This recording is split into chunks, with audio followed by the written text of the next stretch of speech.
Guys, Weekly Piano here. So I got an email from Carlos asking well, here's what he asked. He said, I need to learn how to perform the range of notes quickly and beautiful shape as you do in the video. Carlos is from Brazil.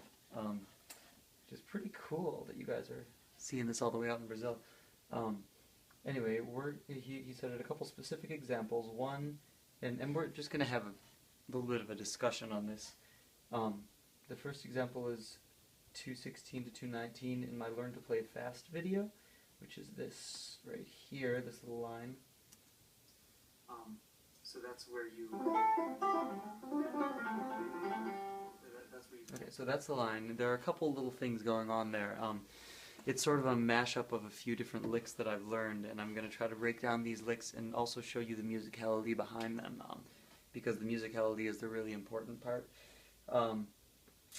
The reason that... Well, first of all, this was the first lick. I think it was like... something like that. That would probably, yeah. That was the last part of it. But the first part... Now, the real question is, why is that a cool shape? And there are two elements of it. The first element, and these are things that jazz musicians don't often look into, at least they haven't, in discussions with me, looked at it in this way. It's more of a classical contemporary approach, but that's where I come from in the music. So if you start on this note and you rise up,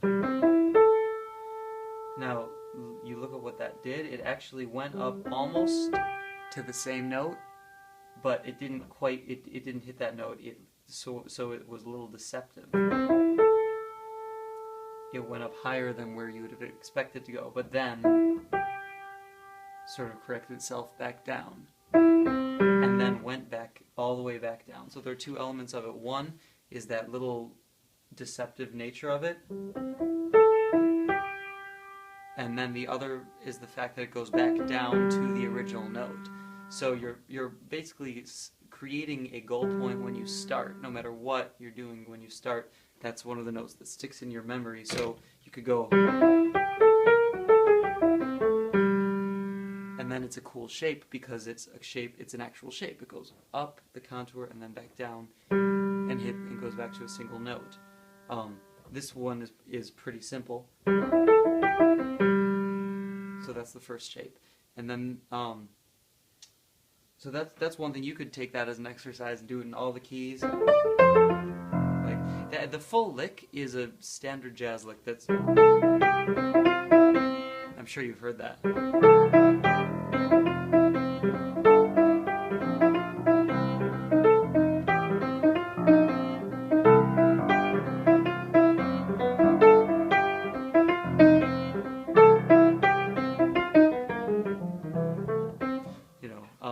You could do that in every key, but I would recommend getting that lick. In fact, do the whole lick.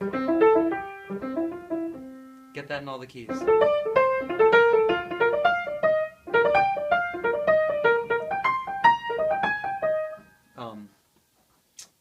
And just so you can incorporate that into your vocabulary. And then the second lick is...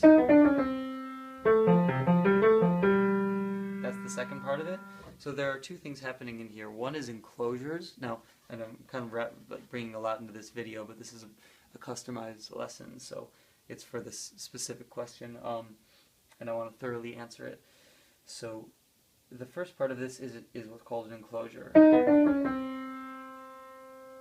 We're enclosing this note, the C, right? And by doing that, we pick a note higher, which, let's just say we're in F right now. So we pick the dominant 7, and then the note a half step away from the 5th, and then the note a half step away from the first note you played, and lead by another half step, and then land on the note. So you're surrounding this goal point. It's all about goal points here.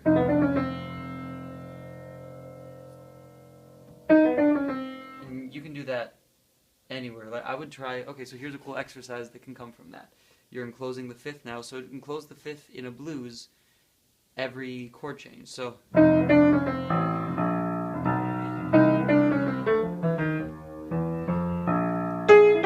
yeah, if it's in B flat, you go to the 4, it would be enclosing the F, which is the 5 of B flat.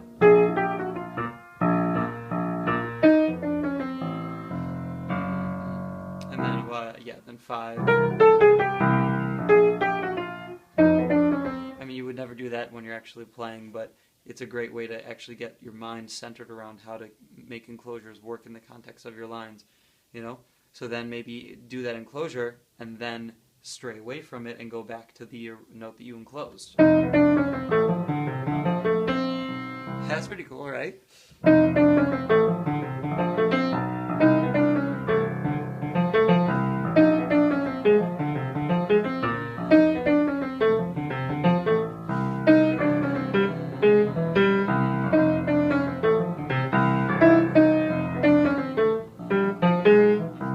You know, you can enclose the 1, or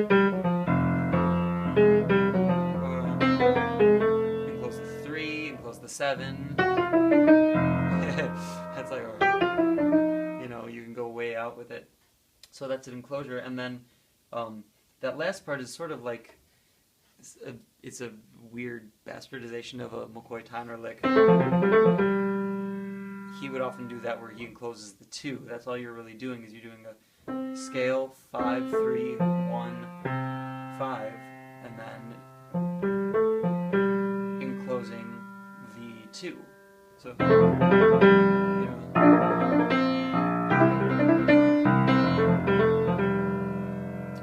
And you know, these lines are pretty easy to do on piano because you have your hand spread over an octave. That's something that I try to do, is make the whole octave available to my hand. So, you know, that's why I started up here. Or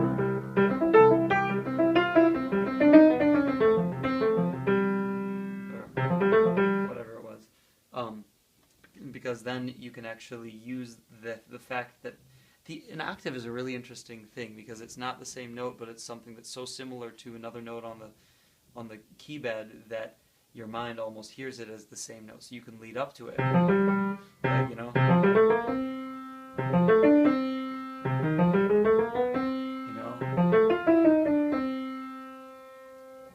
It's just starting here and ending there. Yeah, so that's sort of that first lick explained, and a bunch of little exercises to go through that. If anybody watches this video and wants to like transcribe any of those exercises into actual exercises, if you want to make a PDF of it, I'll put it up for everybody to download, and I'll give you credit for it and everything. That'd be super cool. But just to recap, it's like, this is the one lick, and then enclosures. You want to enclose any given note, and do these in all the keys, by the way. And then that little McCoy lick, which is just triad down and then enclosing the 2. Cool. Hope this helped you, Carlos. Let me know if you guys have any other questions. Thank you.